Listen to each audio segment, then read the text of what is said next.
दोस्तों, आज की इस वीडियो में हम जानेंगे कि कौन से व्यक्ति अगले जन्म में गधे का रूप धारण करते हैं। अगर आप इस बात को समझ लें, तो शायद आपको जीवन भर गधे की तरह बोझ उठाने की आवश्यकता नहीं पड़ेगी। तो आइए दोस्तों, इस प्रश्न का उत्तर हम एक कथा के माध्यम से पाते हैं। दोस्तों, इस वीडियो में आगे बढ़ने से पहले हमारे चैनल को सब्सक्राइब करना न भूलें।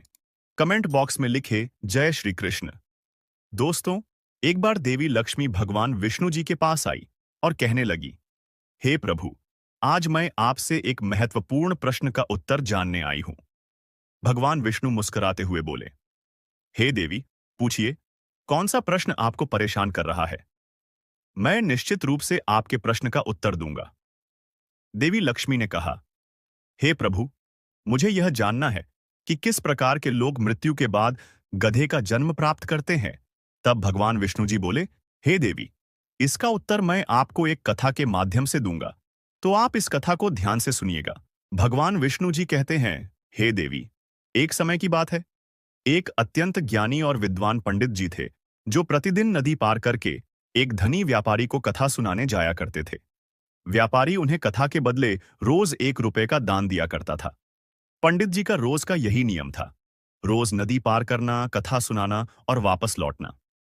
एक दिन की बात है, जब पंडित जी हमेशा की तरह नदी पार करके जा रहे थे कि तभी अचानक उन्हें पीछे से किसी ने आवाज लगाई, हे पंडित जी महाराज, कभी हमारी ओर भी दृष्टि डालिए, हमें भी अपनी कथा सुनाने का कष्ट कीजिए, हम आपके ऋणी रहेंगे। पंडित जी ने चौंक कर पीछे मुड़कर देखा, परंतु वहां उन्हें कोई भी नजर नहीं आया। उन्हें यह बात अजीब सी लगी, लेकिन उन्होंने इसे नजरअंदाज किया और व्यापारी के यहां कथा सुनाने चले गए। अगले दिन फिर वही घटना घटित हुई। जब पंडित जी नदी पार कर रहे थे, तब अचानक पीछे से वही आवाज फिर सुनाई दी, हे पंडित जी महाराज, कृपया हमें भी अपनी कथा सुनाइए, हम आपके बहुत आभारी रहेंगे। पंडित जी ने दोबारा पीछे मुड़कर देखा, लेकिन फिर भी उन्हें कोई व्यक्ति नजर नहीं आया। इस बार पंडित जी ने सावधानी पूर्वक चारों ओर देखा और उन्हें नदी के किनारे एक बड़ा सा मगरमच्छ दिखाई दिया। वह आवाज उसी मगरमच्छ की थी जो साफ साफ मनुष्यों की तरह बात कर रहा था। पंडित जी एकदम से चौंक गए, उनका मन आश्चर्य और भय से भर गया। वह सोचने लगे, यह मगरमच्छ कैसे इंसानों की तरह बोल सकता है? मगरमच्छ को देखकर वे हैरान थे और इसलिए भी डरे हुए थे, क्योंकि मगरमच्छ एक खतरनाक जीव था। इस अजीब घटना ने पंडित जी के मन में कई प्रश्न खड़े कर दिए। तभी मगरमच्छ ने विनम्र स्वर में कहा, हे पंडित जी महाराज, आप मुझसे डरिए मत।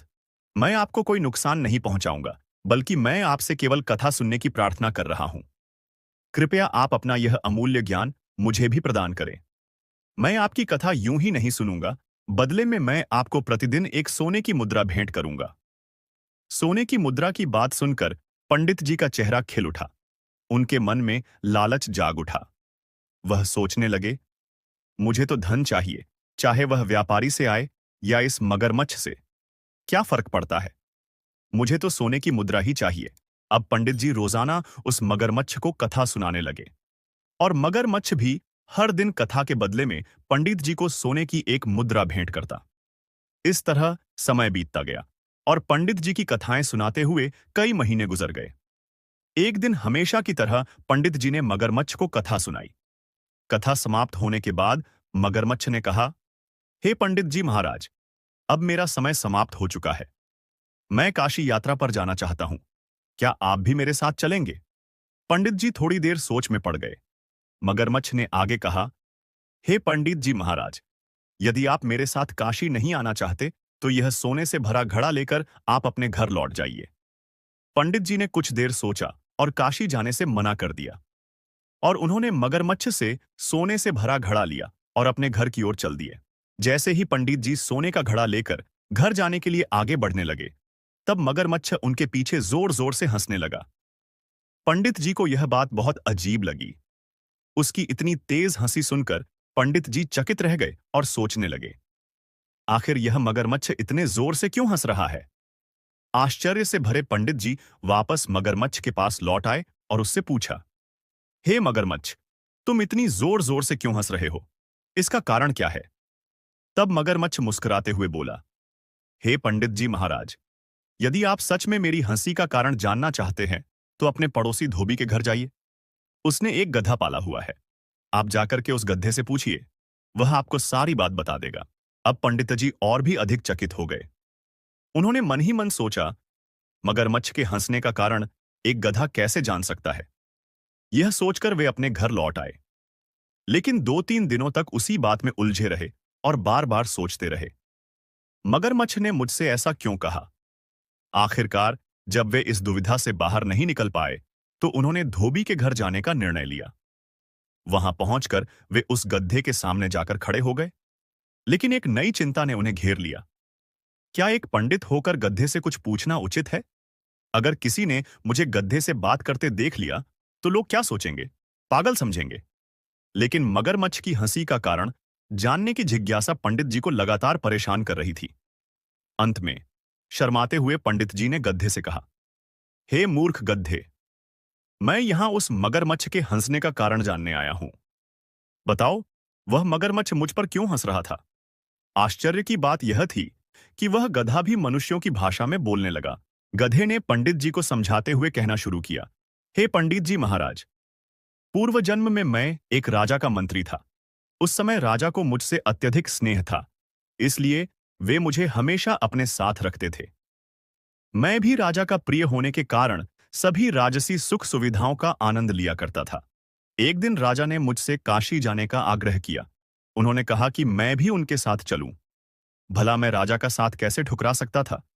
इसलिए हम दोनों, राजा और मैं, काशी नगरी की यात्रा पर निकल पड़े।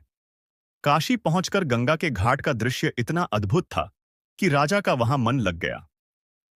हम दोनों ने 1 महीने तक काशी का भ्रमण किया और वहां के हर पल का आनंद लिया। एक दिन राजा ने मुझसे कहा, मंत्री जी, मेरा तो अब यहां काशी में मन बस गया है और मैं यही रहना चाहता हूं। अगर आपकी इच्छा हो तो आप भी मेरे साथ यही रह सकते हैं, लेकिन यदि आप वापस लौटना चाहते हैं तो मैं आपको नहीं रोकूंगा।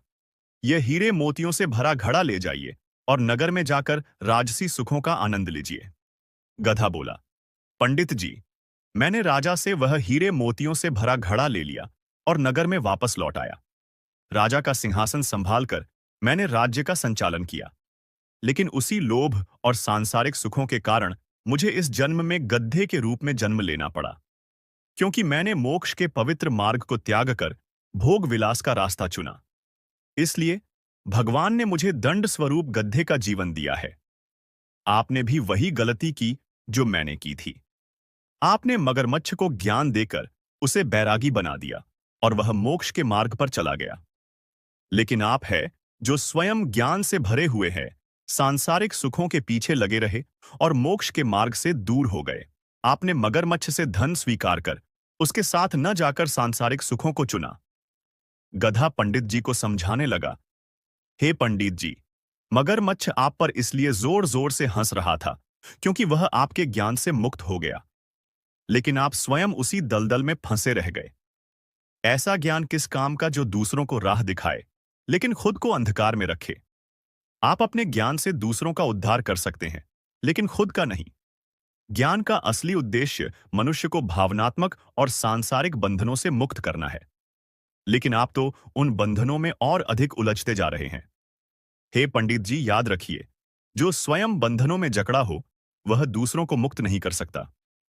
मगरमच्छ यह बात समझ गया था कि आपका ज्ञान केवल शब्दों में है, आपके जीवन, मन, चरित्र और आत्मा में नहीं है। यही कारण है कि आपको भी मेरी तरह गधा बनकर भटकना पड़ेगा। गधा आगे बोला, हे पंडित जी, सांसारिक सुखों में आसक्ति रखने वाला व्यक्ति जो धर्म और मोक्ष के मार्ग से दूर होता है वह पशु जैसा जीवन जीता है। उसे कई जन्मों तक पशु योनि में रहना पड़ता है क्योंकि वह मोक्ष की दिशा में नहीं बढ़ पाता। भगवान विष्णु जी की कथा सुनने के बाद देवी लक्ष्मी ने कहा, हे प्रभु, आपकी इस कथा से मुझे मेरे प्रश्न का उत्तर मिल गया है। अब मैं समझ चुकी हूं कि जो व्यक्ति संसार की मोह माया में फंसा रहता है उसके लिए मोक्ष के मार्ग पर चलना अत्यंत कठिन हो जाता है। इसलिए मनुष्य को न केवल दूसरों को ज्ञान देना चाहिए बल्कि स्वयं भी उस ज्ञान का पालन करना चाहिए। तो दोस्तों, उम्मीद है कि आपको हमारी आज की यह वीडियो जरूर पसंद आई होगी। यदि यह वीडियो आपको पसंद आई हो तो कृपया वीडियो को लाइक करें और चैनल को सब्सक्राइब